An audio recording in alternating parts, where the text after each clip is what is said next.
I think the change starts with understanding that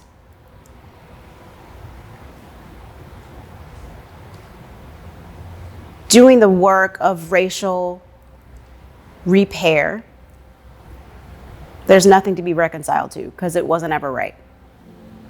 So that work of racial repair and reform is going to start by realizing that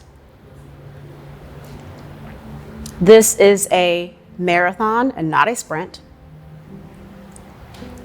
It's going to start by accepting that there are some people that are in my space right now that will never get it and they will never see it. But I have the opportunity and the ability to let that change start with me. If we can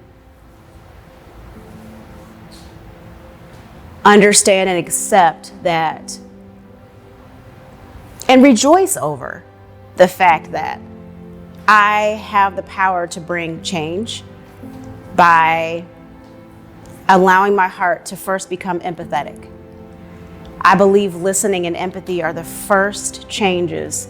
They are the first two things we have to adopt to bring change.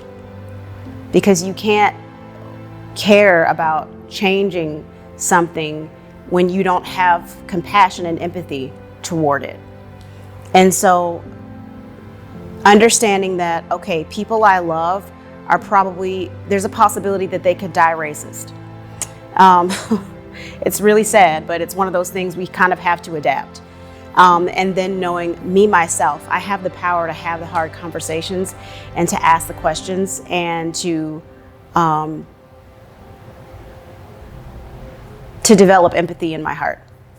I can tap into empathy and put myself in that person's shoes and actually then relate to them from that place of empathy, not pity, not I feel sorry for you. Nobody needs that. We don't need anybody to feel sorry for us. We don't need anybody to feel ashamed of what happened. We need empathy and understanding and conversation and compassion. That is what starts to it starts to the thaw. It's the touch that starts the thawing process, where us as a people have become hardened in so many ways because you're exhausted, and you, as many times as you see a person getting gunned down on TV, you actually know that it won't be the last. Like my precious little 10-year-old, she said a couple of weeks ago about the recent murder that happened. She said, "Mommy, I was feeling so much better because it had been so long since it had happened."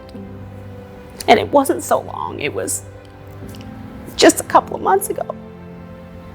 And in her mind, it's been so long since one of us has been killed. And that's not long.